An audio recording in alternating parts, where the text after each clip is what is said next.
Live from the SABC's Auckland Park studios, welcome to this year's first edition of the Watchdog. My name is Vuyo Mvogo. On the show tonight, it's the fire that is raging, initially thought to have been doused, but which have since been flared up again. Let's take you live, in fact, to a briefing that is currently taking place outside the National Assembly.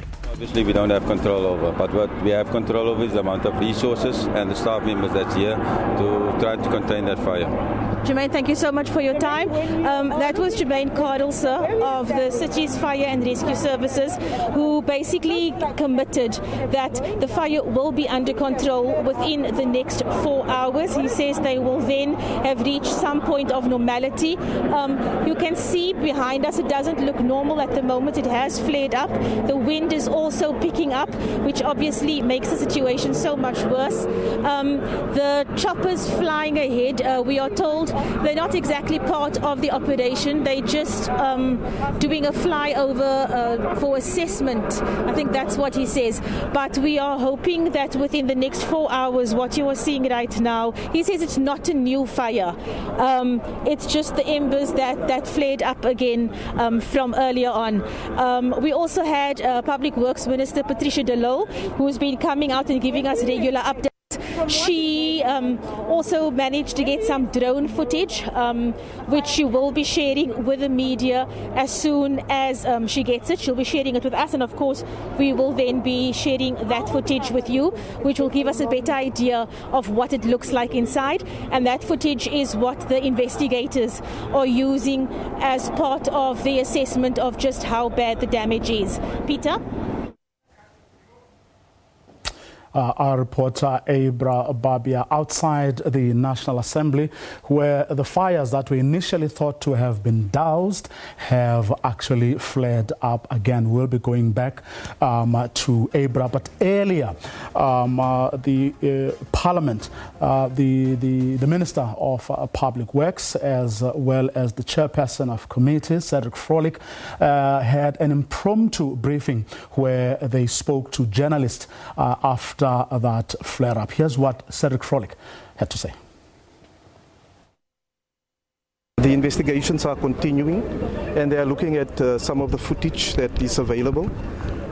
It was during that meeting that we alerted that the western side of the building on the 5th floor was flaring up, and we were quite shocked to see the extent to which that part of the building is now being basically destroyed. So a lot of the work that is being done by the firefighters is now concentrating on that section there.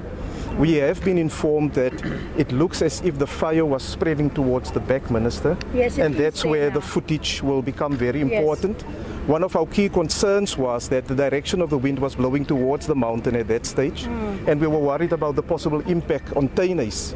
But the city responded very quickly, the fire and emergency services, to ensure that there's teams on standby there to fight the fire from that side if it should go towards that building there. So that building is currently secured. And here's what the Minister of Public Works and Infrastructure, Patricia de Lille, had to say at that very same briefing.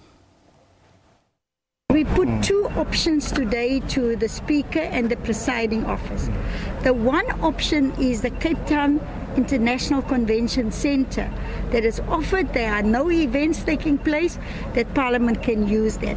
The second option was put by the Mayor of the City of Cape Town about the City Hall and some renovated city offices. The Speaker, together with the Presiding Officers, now they are considering which option are the best, and then the Speaker will make an announcement. We are confident that when the Committees of Parliament start meeting on the 15th of January, that we would have sorted out everything.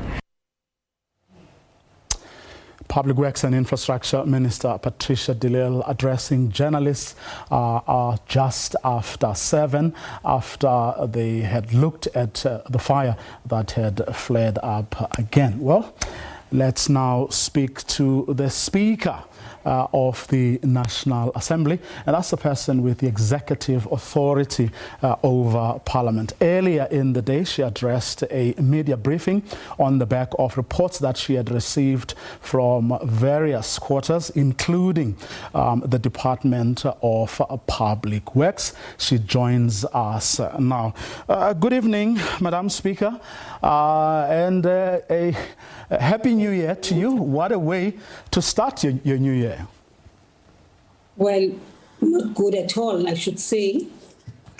Not good at all, but I think that, with every tragedy, there are lessons to be learned. And I think that should be our approach now. And one of the things I have learned as we were moving since yesterday is that South Africans, when there's tragedy, do come together, unite and support one another.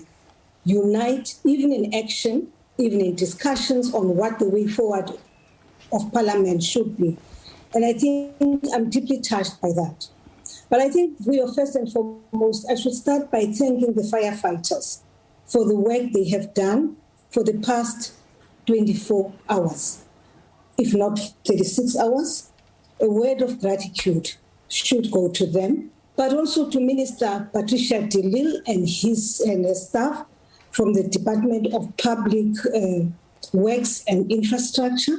But I also want to thank the police, who in fact are responsible for the security of Parliament, but not only that, were also responsible for the past 2 days for cordoning off the area, the parliamentary precinct, so that traffic could flow freely, but also just to make sure that people should not, out of excitement and anxiety, actually walk into the parliamentary precinct.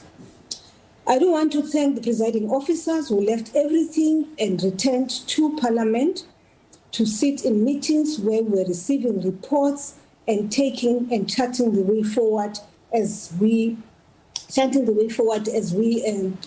receive all of these reports.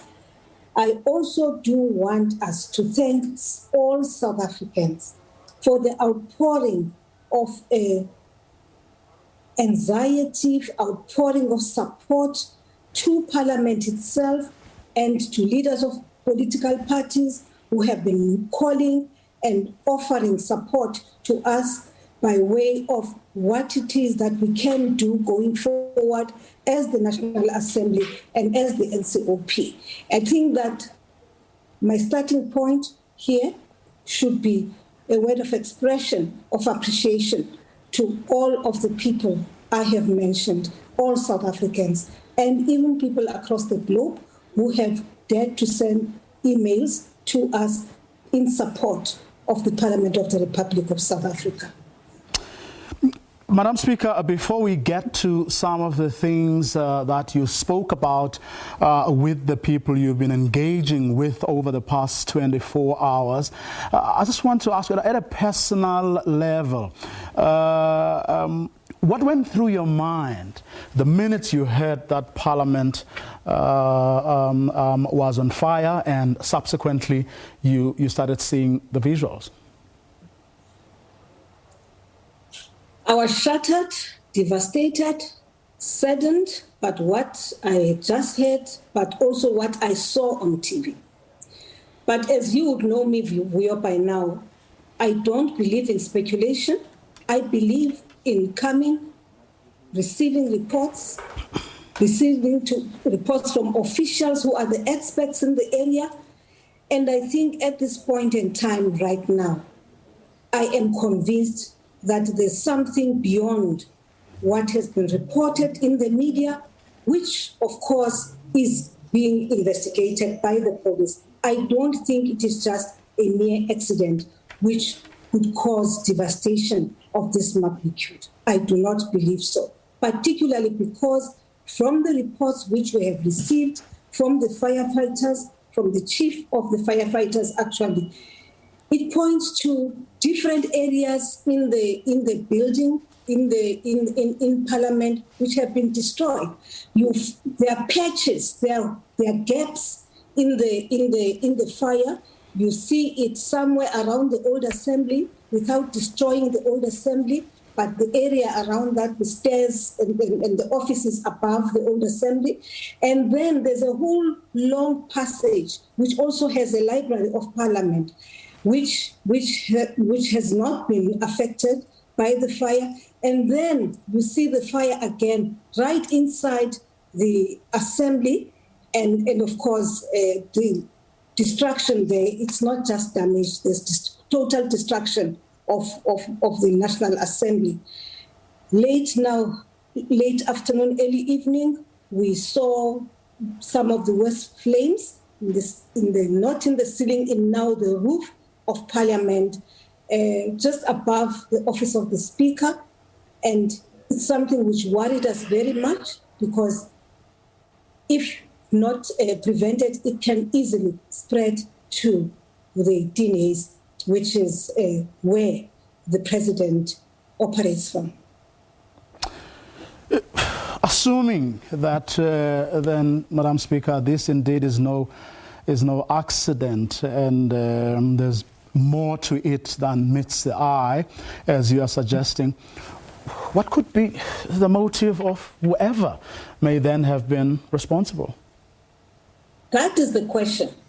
But I do want to make the point that Parliament is an epitome of our democracy. Parliament is where the Constitution of the Republic of South Africa was written and adopted. Parliament is where the legislatures sit and discuss and plan policies which will better the lives of the South African people. Parliament is where legislatures exercise oversight over the executive.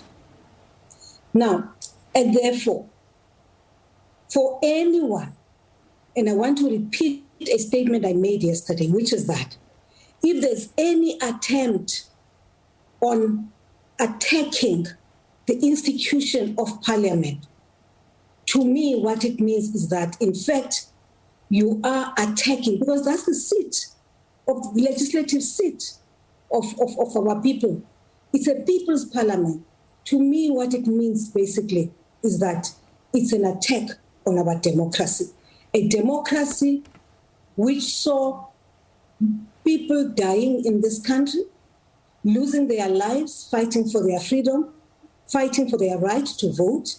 And therefore, I think that if it is deliberate, it is inexcusable, and therefore it is something which the law enforcement agencies should investigate, get to the bottom of, and provide guidance on the matter. And of course, it's something which, in the event we were to discover that this was intentional, it was deliberate, it was, in fact, short of saying sabotage, then South Africans, all of us, should hold hands, condemn it, and deal with it in a manner befitting.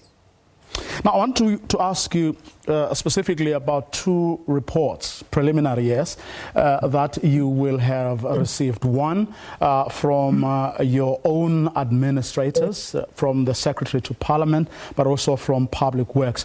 What has the Secretary to Parliament told you from what she knows? Well, there are two reports. The first report is a report of the fire which broke out on the 16th of March, 2021. That report is out, and the findings of that report talk to an electrical fault in Parliament. I must say that a lot of the recommendations contained in that report are recommendations which are currently being implemented by the Department of Public Works. Of course, there have been delays in the actual implementation of the actual construction work within Parliament due to some issues which were raised by the Minister, where Treasury, for instance, felt strongly that you may not go on a tender process around the festive season because a lot of the factories and so on which supply material is closed. And therefore, that is the delay. But not that certain things have not been done by the Department of Waste. Sorry, Minister, allow me to barge in there. I did listen to the Public Works Minister earlier explaining that process, giving dates and what subsequently transpired. But in the interest of time, what I wanted you to talk to more specifically now is what the Secretary to Parliament would have told you over the past 24 hours. And I'm asking this on the back of pronouncements or statements already made by people like Nehau, for example, that, because there was no money to pay for overtime, there were no people manning Parliament. The task was left to the police, which is usually not the case. So what happened over the past 24 hours, and given that background, the allegations that have been leveled against Parliament by trade union Nehau? Thank you very much, Vuyo. Vuyo, there are a lot of things which we'll have to investigate beyond this, which has happened right now. But I do want to say this, that one, from the reports I have received with regards to if we may respond to issues raised by Nehau, Nehau says due to budgetary constraints, one, there was a reduction of staff of the Parliamentary Security Services. They then also say that due to the same fiscal constraints, that they were told that there should be no night shift for the members of the Parliamentary Security Services. Now, the response of the Secretary of Parliament is as follows. Parliament adjourned on the 16th of December, as in personnel within Parliament, the officials. It was closed on the 16th of December, right? Now, every year when Parliament closes on the 16th of December, everybody, including apparently the Parliamentary Security Services, go on holiday. But the people who remain 24 hours within the parliamentary precinct, it is the police, South African Police Services. And I do want to confirm, following a meeting which we had with them at 4 o'clock this afternoon, that in fact the police were within the parliamentary precinct. Not only were they there, they are the ones who raised an alarm. They are the ones who apprehended the suspect, which is information we did not have all along. We knew that we were told that somebody has been arrested this afternoon. There's been a whole lot of information coming. However, the police now, through General Masemula and his team, have actually confirmed that yesterday, the police were on duty in Parliament. They've even interviewed the police, the two young police officers who are the ones who arrested the offender, the culprit. So, but the one thing which did come out, which had been raised by the Secretary of Parliament, is that, yes, we have police within the parliamentary precinct who are responsible for security, but and the cameras are working as confirmed by Public Works and the Secretary of Parliament. But what came out this afternoon at the 4 o'clock meeting, together with the police, is that the system, which is now the screens where you monitor at the Ops Center, where you monitor what is happening around the Parliament itself, may not have been as visible as required. In that, usually we have big screens, and the Secretary of Parliament and the police confirmed that this time around, because of the total shutdown of energy, which occurred on the 21st of December, then our systems were affected and they were using a small screen, which is a problem for me, But I believe that beyond this, this is one of the matters which we will have to go into. But I do want to set the record straight on the matter of who was in Parliament at the time the police were there. It's confirmed now. 2, the cameras were working. In fact, when the police today went through the system, the backup system, they could actually confirm that, yes, indeed, the 2 young men are the ones who arrested the culprit. The perpetrator was found within the parliamentary precinct. So there is a definite tension between the executive management of Parliament and the branch of Nehao in Parliament. And it's a matter I do not want to go into. However, for me, the issue is volume. At this point in time, when the country is confronted with a crisis of this magnitude, when a parliament, an august house, a seat of the legislature of the Republic of South Africa has been gutted down, I would have expected that we set aside our differences. We talk about those issues beyond, and in fact, assist the actual investigation by the police so that we get to the bottom of what happened. So, reports from the Secretary of Parliament, who is working with a collective who were part of the meeting this morning, pointed to the fact that there may be challenges. Yes, there may be tensions, which I'm aware of course, between our executive management and the branch of Nehao. But I don't think this is the time for us to be dealing with those kinds of issues. Let's talk about facts. Let's talk about the exact things which happened. So the fact that the parliamentary security services were reduced and the fact that they were removed from night shift, actually the report we have received talks to the fact that there is no truth to that. Madam Speaker, thank you very much for your time this evening. Nosiviwe Mapisa Ngakula, the Speaker of the National Assembly. After the break, has the fire given impetus to the long-standing debate about whether Parliament should move from Cape Town to Tshwane in Gauteng? The country's leading political parties weigh in.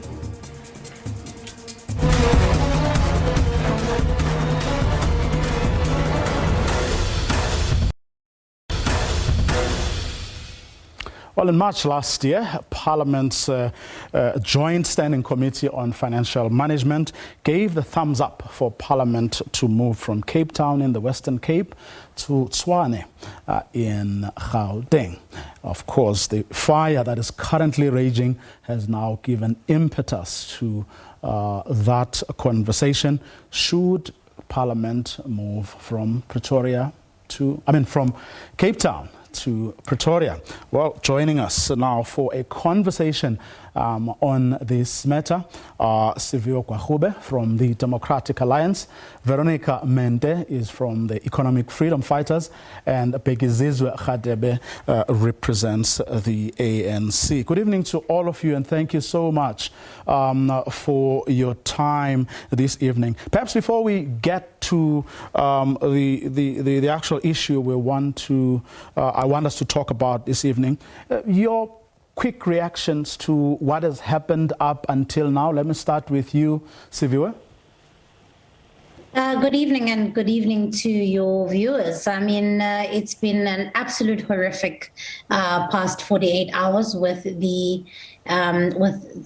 essentially the seat of the National Legislature having caught fire under very dubious circumstances. And many people and many commentators really have been saying in the past 2 years, perhaps this is the most apt symbolism of the state of our country right now. But more importantly, I think what now, post the shock of what has happened, we need to quickly shift our focus directly to the causes of this fire, whether or not there has been negligence from the part of not only Parliament, but also the South African Police Service, who are the custodians of national key points like the National Assembly and the National Council of Provinces, and also really to understand who is to be held accountable, because this is the kind of incident that doesn't just happen ordinarily.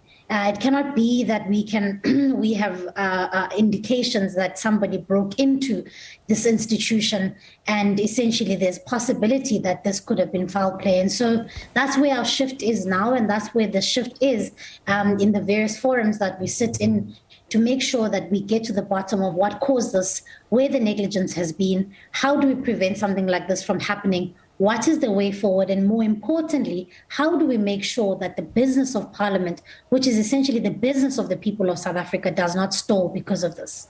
When you say it's happened under like dubious circumstances, what exactly do you mean, or what are you suspecting? Look, I mean, the reality is that, there's still very much competing reports about how it is that this fire came about. Has been, the facts have confirmed that there's been arrest.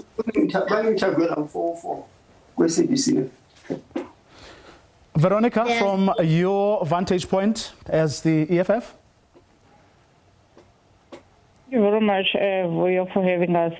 Vuyo, earlier on when you were interviewing the speaker mentioned that this is an attack to democracy, and there are people who died for this freedom. And from our side, we view this as a signal. We view this as an anger of those that died fighting for a complete freedom for the black child, for a freedom that's going to service the black children, service everyone in South Africa equally, and not have anyone housing any colonial symbols or embracing any colonial pacts that were signed in exclusion of the black majority, when you understand after the Anglo-Boer War, when there were treaties, the Vereeniging treaties, where the British and the Boers were sharing the wealth of this country and shifting the black people to the outside the economic activities and developing the Bantustans for black people. Today, those people that were fighting for the very same people who were shifted to the Bantustans were even shifted away from the center of the very same Cape Town to Khayelitsha, to Langa, to Gugulethu. Today, we call them Ogobityholo. In every township, there is an informal settlement of a person who seeks to even see the doors of Parliament and cannot access them because they are greeted there by the statue of Louis Botha. They are greeted there by the statues of the Queen. Yet you house the very same people who fought, the gallant fighters who fought for this freedom, whose children were traumatized, whose children are still living in pain. South Africa is crying, South Africa is in pain. And therefore we see this now as the anger of those people who we call our revolutionary ancestors. Wow. Peggy Zizwe, your take on what has been happening over the past 24 hours. Thank you, Mr. Mvogo, for the opportunity you've granted us to speak about these issues which are affecting Parliament. It is good that the political parties are the ones who are responding to that, because they are part of the management of Parliament and the running of Parliament. Mr. Mvogo, first of all, I'd like to greet my colleagues, the newly appointed Deputy Chief Whip of the DA, plus the National Chairperson of the FF. Welcome to the new year, comrades, and then let us work very hard for our people. But first of all, what I'll say, Mr. Mvogo, that what happened yesterday was a sad day for the Republic of South Africa, because a heritage site was damaged severely under dubious circumstances. It is true, because even when we were seated, even before the report came through, we know very well that Parliament is one of the sacred areas in the Republic. There's no one who can gain entry into parliament to that point willy-nilly. So it means that there should have happened in the process. But what is very important here is that we are children of South Africa. When we fall, as Matiba said, we must be judged by how many times we rise when we're fallen. This is one of our fall. I think what is going to happen here is that we are going to rise united and ensure that this democracy which was fought for so hard is not going to be lost.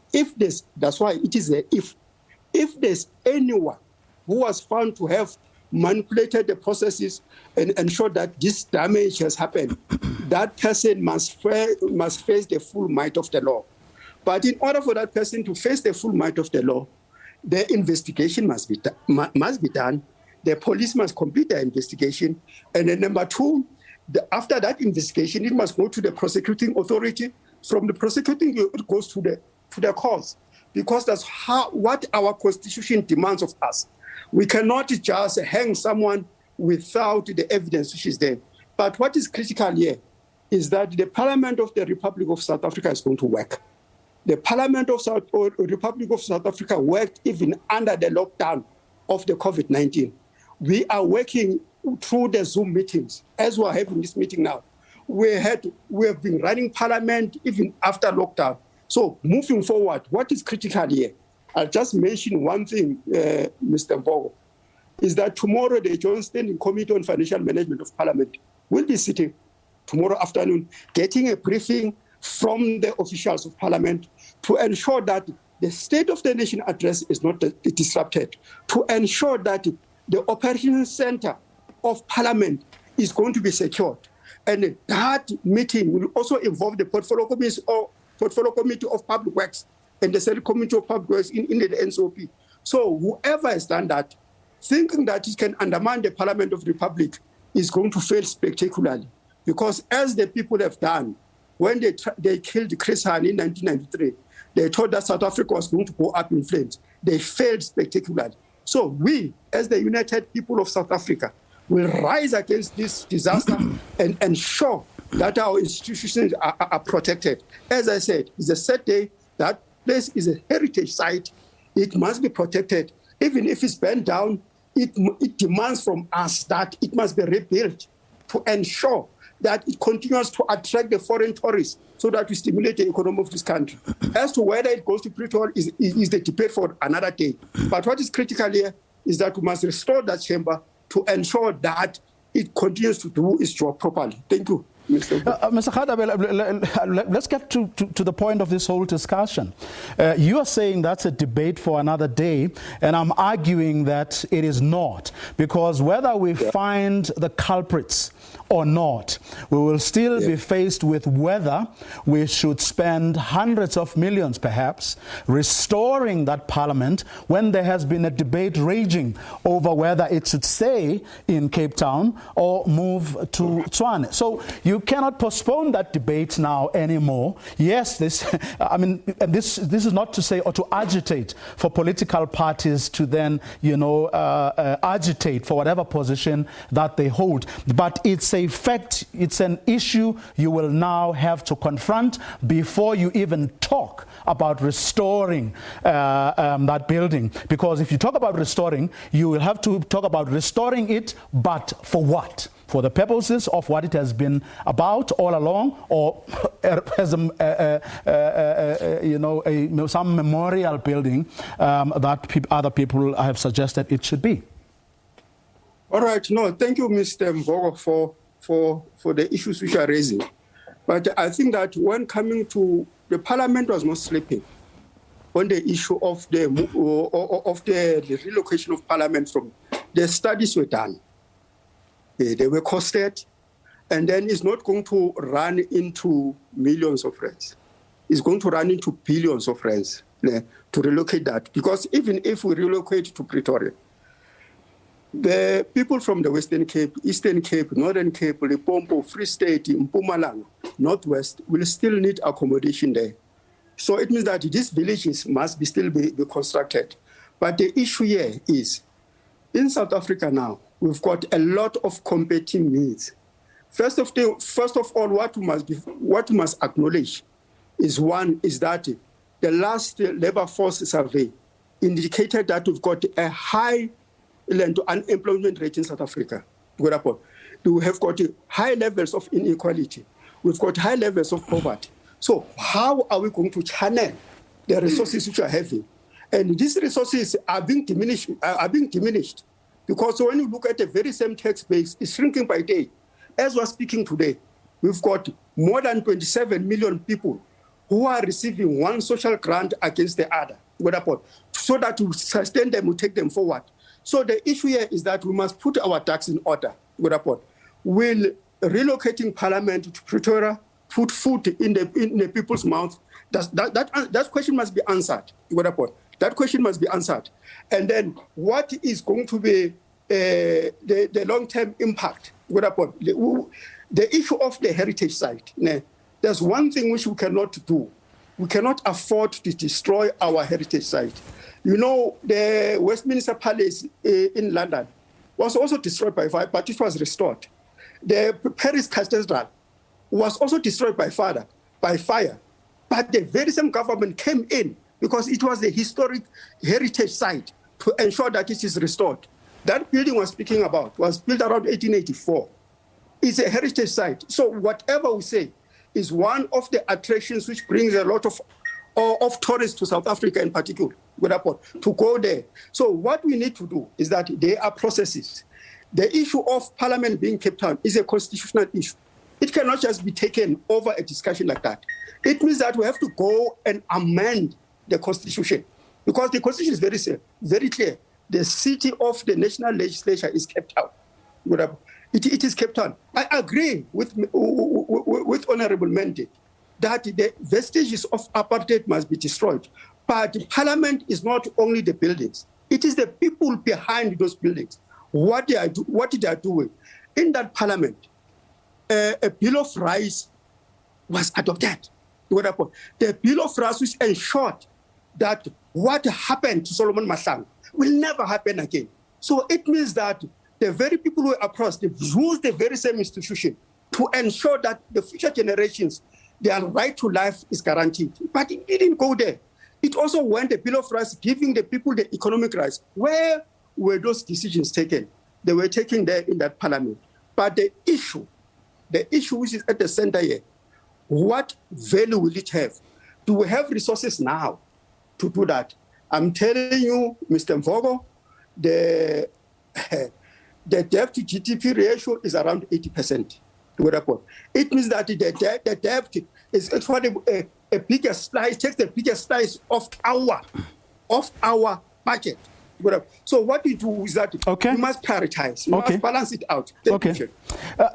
Veronica Mente, your party argues that, from a statement that you sent out, that the continued location of Parliament in Cape Town is a waste of taxpayers' money.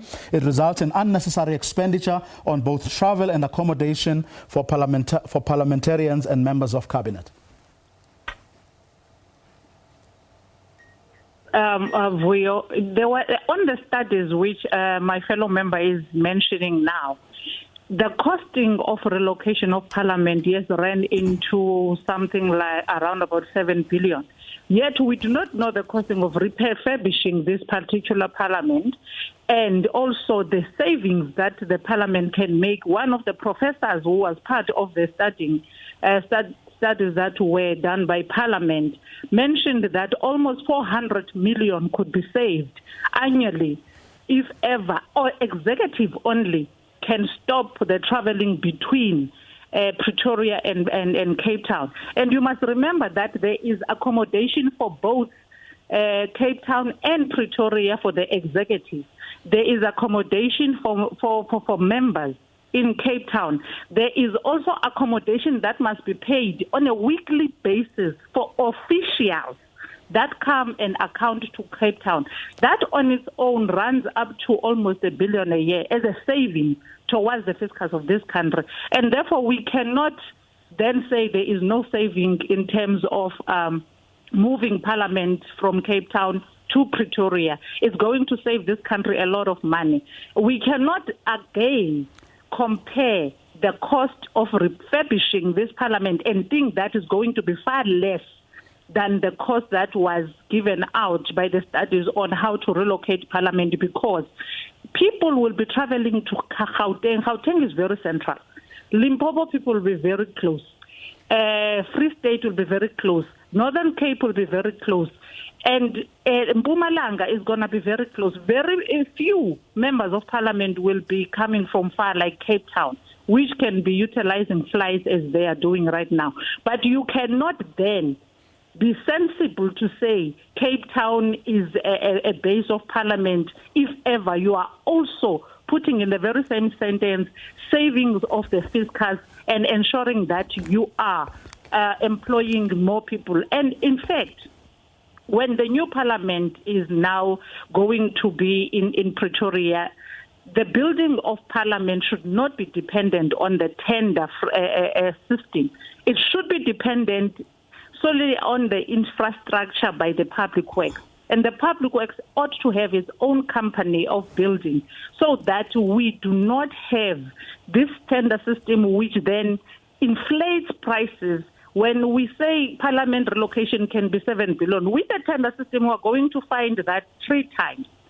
As well as the employment of people will then be now an employment of permanent people, not an employment of the system which will only consume them and take them only for that particular moment of 2 years or 3 years of building Parliament.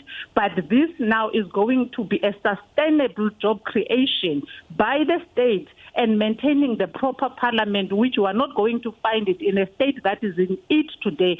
Remember what the Public Works Minister was saying, that sprinklers were not working, valves were not working, and then people were stopped from working and all of that.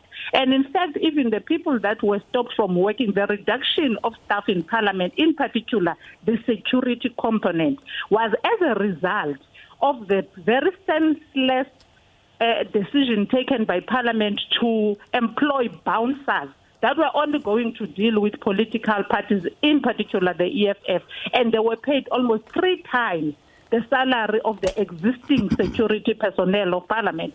So all these decisions that they are taking now and making them to compare to the removal of Parliament and uprooting of Parliament completely to Pretoria is not making sense at this stage. Whatever money is going to be reprioritized right now in order to refurbish Parliament, no one knows it. And I can tell you now, is not going to be anything less than the relocation of the very same Parliament. Okay, so viewer, I'm keen to know what the DA's view is on whether or not Parliament should move from Cape Town to Tshwane. Thanks, Vuyo. Look, I do have difficulty with finding that this conversation sometimes can be a distraction from exactly what it is that Parliament is meant to do. And so for me, I think what is quite important for our colleagues is to understand that, yes, there is firstly a costing component with the relocation of Parliament or the refurbishing of Parliament, regardless of what the cost analysis says. But also there is also this understanding that Parliament itself and the building itself is not something that is static, or whether it's not something that will, whether wherever it is, it will be less impactful or more impactful regardless of where it is. Ultimately, the business of Parliament is more important. The function of Parliament is far more important. And ultimately, the fact that this house has to be the house of the business of the people is actually what we should be concerning ourselves with. And what we should be really looking at is, how do we make sure that Parliament remains the critical oversight body that it needs to be? And how do we enhance oversight and accountability? And how do we ensure that the people who are elected to serve are doing exactly that?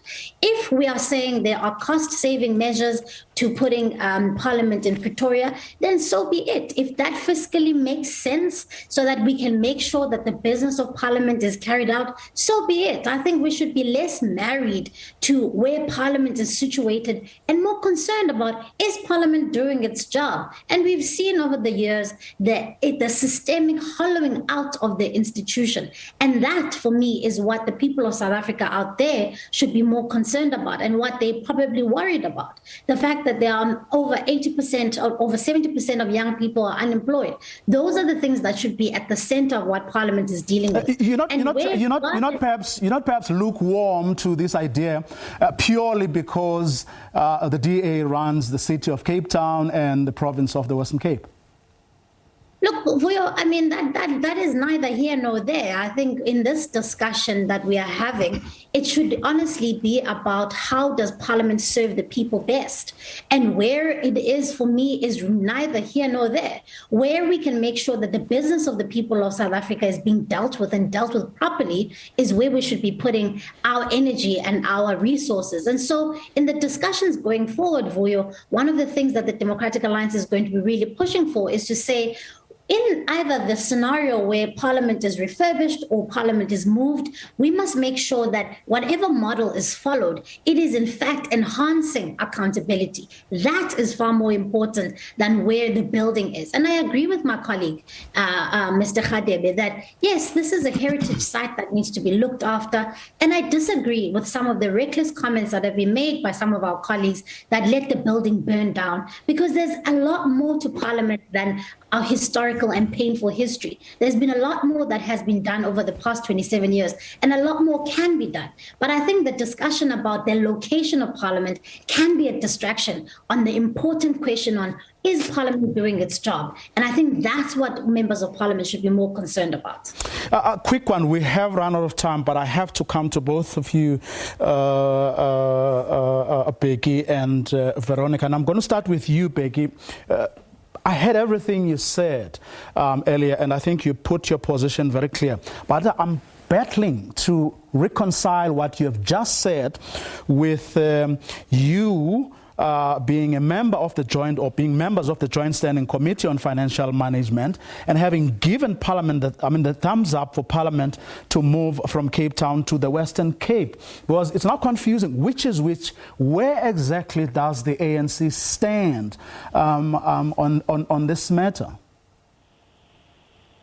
All right, thank you, Mr. Mvuyo. The issue is very simple. For any major decision, for any decision of this mega gigantic proportions, there are certain processes which must be done. Parliament, which that committee said is what needs to happen next. Sorry? I'm saying which the Joint Standing Committee on Financial Management said is what needs to happen next. But a position has been taken, but what needs to follow now are processes. No, thank you, Mr. Mvuyo. What is happening here? A decision can be taken, and then the economic situation can change the following day. There's no one who predicted that by March 2020, we'll be having a level 5 lockdown in South Africa. Basically, the economy will be closed down. So basically, the treasury will be losing a lot of revenue. We will be losing a lot of revenue in providing the services to the people. So the issue here is that the resolutions are not final. There are a lot of resolutions. But the Joint Standing Committee on Financial Management said this, or gave the thumbs up in March last year, which was right in the middle of COVID. And our situation, economic situation, was known by then. No. By March, it was not known. It was known around July when a revised budget was presented by the minister, that the situation, the economic situation has changed drastically, that we had to revise the budget of February. That's why there was that revision, the revising of the budget. And then moving forward again, looking at the income of the country. Right now, we're also bailed out by the mineral and resources sector. Mineral resources sector, because that's why we got extra funding to be able to carry even the people who are receiving the 350 grants. So the economic situation has everything to do with it. Veronica, I've got to come to you. Last words from you, concluding remarks about where your party stands and what you think needs to happen next. Vuyo, it will be a wasted opportunity for the liberation movement to miss this particular time to relocate Parliament to the central point of South Africa, where everything else has been resolved by the country, that's a capital city which must house all the important matters of the state. And number two is that Parliament, if it wants to save, and in fact, if the liberation movement is serious about the democracy of this Parliament, of this country, and the location of this of Parliament being in Cape Town, where it is a place of a history that has distracted our people's being, the well-being of our people. It's part and parcel of the laws that segregated our people. It's part and parcel of the painful past that we all have endured, in particular the gallant fighters that have died. So to house the very same statues of the gallant fighters with those that of the colonial system is actually spitting in the face of those revolutionaries. So this will be a missed opportunity by the ANC if ever they disagree to this particular movement right now. For it to be a heritage site, that's neither here nor there. With all those colonial symbols can be heritage anywhere and be kept. There's no problem with that. We want it to be there, and so that we can remind the generations to come that these were the people that our fighters fought here for the freedom we fought for, and this is where they are kept. But as for this country's soul to be in peace, and for all our revolutionaries' soul to rest in peace, we ought to do the right thing. We ought to move Parliament to Pretoria and ensure that everything of the state is decided at a central point where the decisions of this country that are affecting our people are coming from there. And the next thing is that these two options by the Minister of Public Works of the city ICC and the Mayor of Cape Town of the city, the city hall, they are also not beneficial to this particular move, because Gauteng on its own, there is a big hole in Gauteng which the IEC uses. There is a readily available accommodation to house Parliament and its business to continue. And as for the members to be housed, members do not have to be housed anywhere. Members are workers of Parliament, just like all the workers of government that receive allowance, or housing allowance and everything. They must be treated the same. They must be treated like the government workers. As they receive housing allowance, they can get housing allowance and they can go find their accommodation anywhere they can find it. There's nothing special about members of Parliament being housed and everything. That should not be the focus of why should Parliament not be moved from Cape Town. The expenditure and the costing of Parliament should be about the building itself, should be about the systems of Parliament, nothing about who travels from where. Even the executive is housed in Pretoria, must stay in Pretoria, must just come from their houses to the legislature and account and go back. And that's where we're going to leave it. Special thanks to Veronica Mende of the EFF, Siviwe Gwachube representing the Democratic Alliance, and Bhekizizwe Radebe of the ANC. Apologies for using the wrong picture of Bhekizizwe Radebe earlier. We were going to get him on Zoom, but the line was bad. Sincere apologies for that mistake. Till tomorrow evening, 8 p.m., we're going to leave you with some of the memorable sights and sounds that have come out of that Parliament before that fire hit yesterday. Good night. Today, it feels good to be an African. I owe my being to the hills and the valleys, the mountains and the glades, the rivers, the deserts, the trees, the flowers, the seas, and the ever-changing seasons that define the face of our native land. Whatever the setbacks of the moment, nothing can stop us now. I am an African. Please understand, Honorable President, when I use the term honorable, I do it out of respect for the traditions and conventions of this august house. But please don't take it literally. For you, Honorable President, are not an honorable man. You're a broken man presiding over a broken society.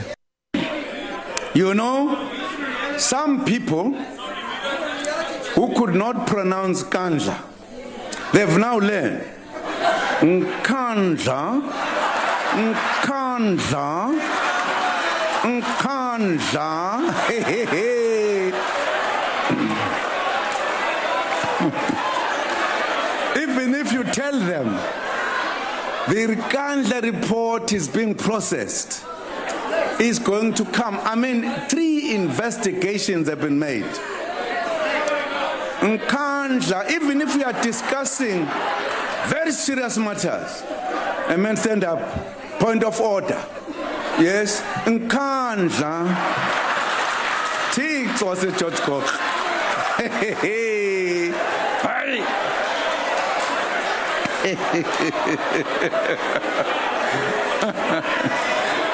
That's part of the problem.